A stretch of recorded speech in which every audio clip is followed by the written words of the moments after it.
The instructions for both of these say find the area of each regular polygon.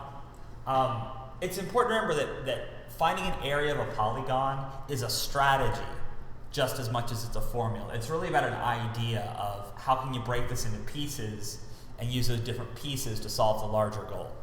So first of all, let's actually talk about how we do that. What we're going to do is take our triangle here and split it into 3 separate triangles by drawing a straight line from the center to each vertex of the triangle.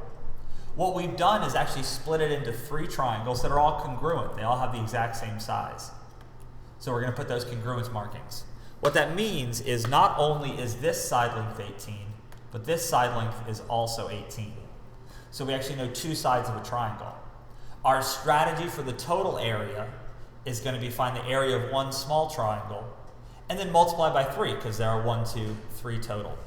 So at this point we're going to use our area of a triangle formula, which is 1/2 A times B times sine C. In this particular picture, both of these sides, that's our A and B values. So we can go ahead and say this is 1/2 times 18 times 18, and then sine of, okay, big C is going to be this angle right here. We're going to use a strategy for finding the size of this angle because it's not written down on the page. If we look at all 3 of these triangles, we know that's a circle. So that's 360 degrees total. But there's 3 angles. So what we're going to do is take 360, which is the total circle, and divide by those 3 sides, those 3 angles. And what that lets us know is that each angle is 120 degrees. So if this is 120, it makes the total 360. So that's the number that we're going to use for big C. At this point, we can actually just take this entire expression and kind of crunch it as one calculation with the calculator. 1/2 times 18 times 18 times sine 120. And what we get is a total area for this small triangle is 140.296, approximately. I say approximately because I did round. That's not the answer to the problem, that's the answer to this small triangle. The answer to the actual problem is going to be 3 times our answer here. And actually what I'm going to do is write in ANS. Because what I want to point out is, if you just type this number back in, you're going to round again. But if you use the answer key, and this was the last thing you did in the calculator, then what you're going to get is a number that's much closer to the actual total. There'll be a lot less rounding. So the actual area here, as close as we can get it, is 420.388. Smiley face. Okay. So let's actually just go back and look at 8. Like I said, these are strategies more than they're formulas. The strategy is break it into equal triangles.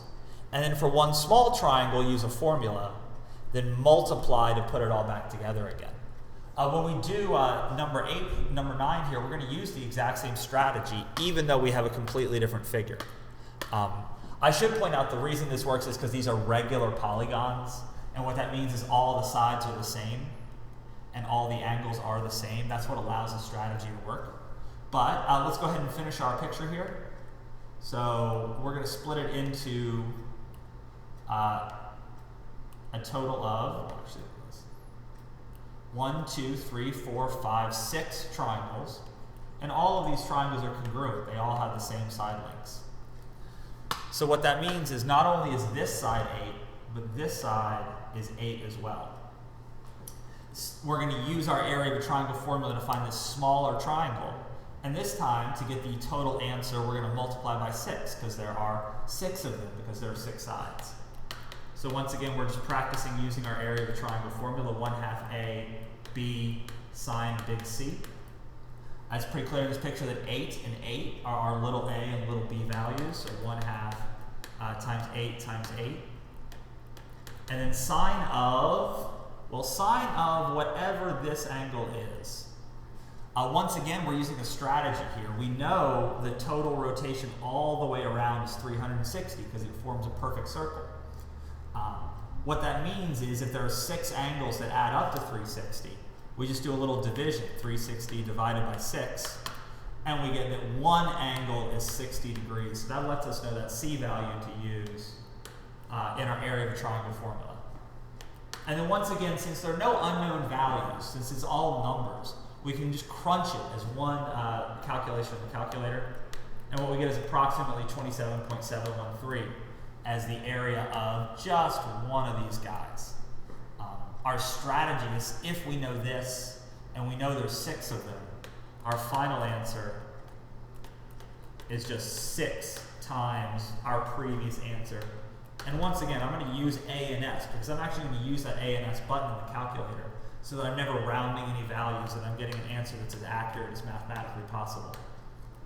All right. So that's this total area. That was 8 and 9. They're both area of regular polygon problems.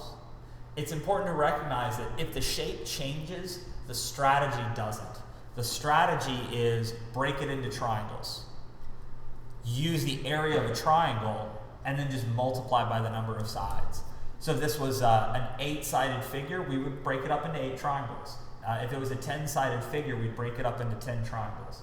And then each time, the main formula we use never changes. The main formula is going to be that area of a triangle formula, where we have a side, and then a strategy to find the angle, right? If this was 8 sides, it'd be 360 divided by 8. If this was 10 sides, it would be 360 divided by 10 to figure out what one angle is. All right, that's 8 and 9. Smiley face with ears and a mohawk. Mohawk. All right. If you want to see the next problems, just make sure you click on the next video.